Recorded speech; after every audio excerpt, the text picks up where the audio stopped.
This camera looks horrible, but we'll deal with it. So, just want to give a quick update about, or a quick little bit of information about storing food in buckets. It takes up a lot of space, as I'm sure anyone who's done this has discovered. And if you stack the buckets more than too high, the lids start collapsing. One thing you can do to keep the lids from collapsing so you can stack 3 high is put a piece of plywood over the lid on the bottommost bucket. That way the force gets distributed around the outside edge rather than directly onto the bucket, onto the lid that's going to kind of bow down. And since the builders here were nice enough to leave a couple scrap sheets of plywood just sitting around, I'm going to take advantage and make some bucket covers. So, I've got this one. Now, I previously just took the top of a bucket and used that as a stencil here, and now I'm using this as a stencil and Sharpie. And we're just measuring out a bunch of bucket covers. And there's no real science to the pattern. I'm sure there could be a science to the pattern that would be more efficient, but I don't happen to know what it is. So I'm just kind of squeezing them in as many as I can in here, and then we'll cut it up and compost the scraps. No idea how long it's going to take plywood to compost, but I'm guessing it's going to be a while.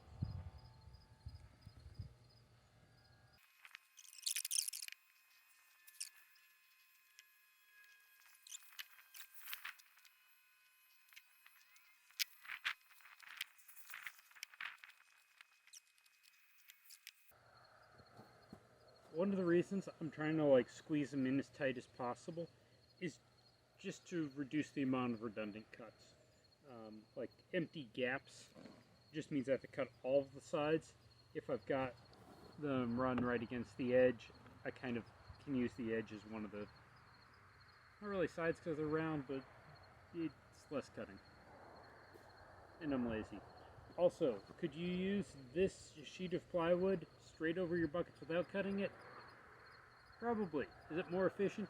I have no idea. I just saw somebody on Reddit who said cut them up, and I haven't done the math to see if it makes more sense either way. I'll measure the sheet of plywood and see how many circles I get, and you can do the math. Or maybe I will and put it in the comments. I don't know.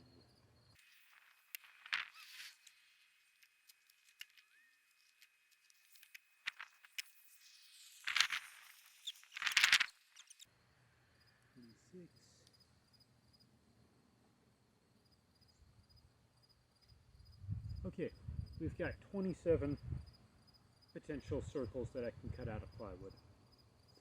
I'll measure it. I think this is like an 8x4, but we'll see.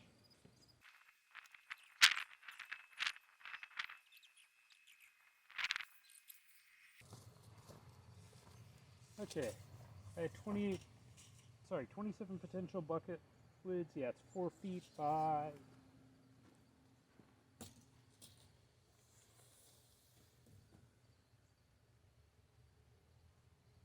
95.5 inches. So basically 4 by 8. And given the bucket lids are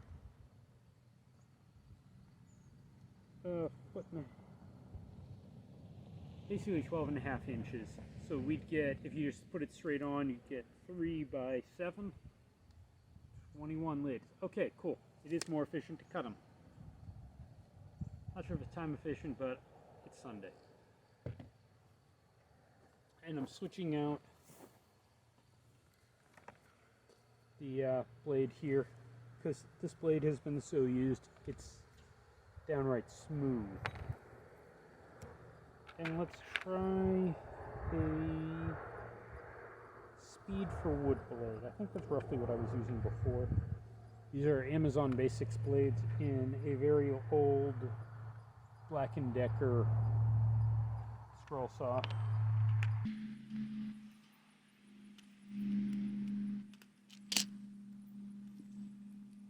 And this is a corded scroll saw.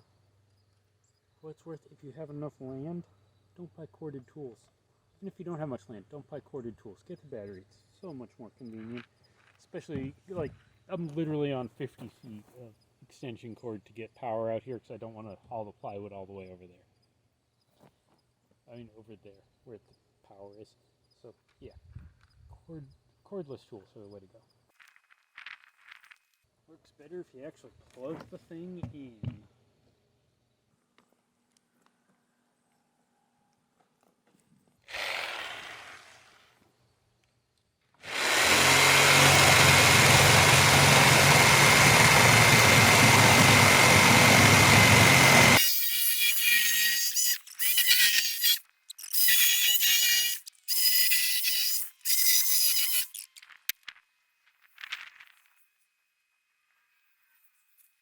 And I'm going to want this later, so I'm just hauling it out here.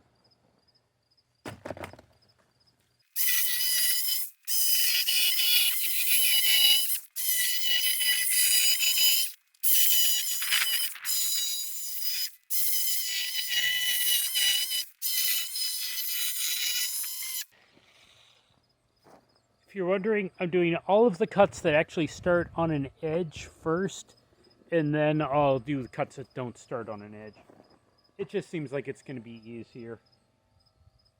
And when I get tired of doing the edge cuts and get to the middle, it'll be more...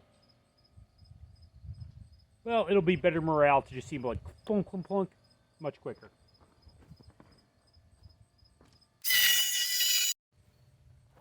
Okay, camera cut out. My whole hand is tingly. But I'm getting there.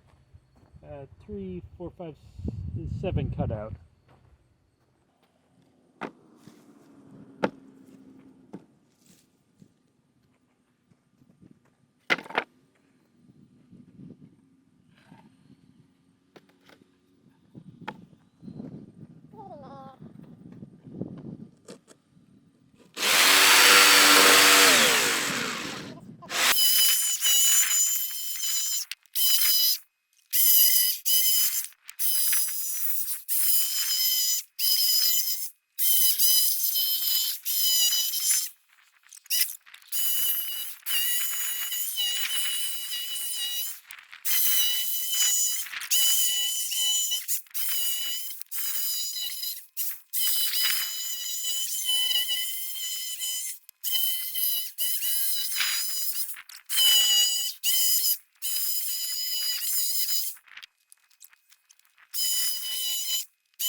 And the camera cut out again.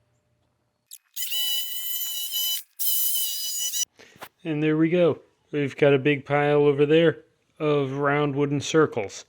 As you can see, they go over the top bucket, and it helps distribute the force so you don't have all of the weight on the lid. The weight's going down the side.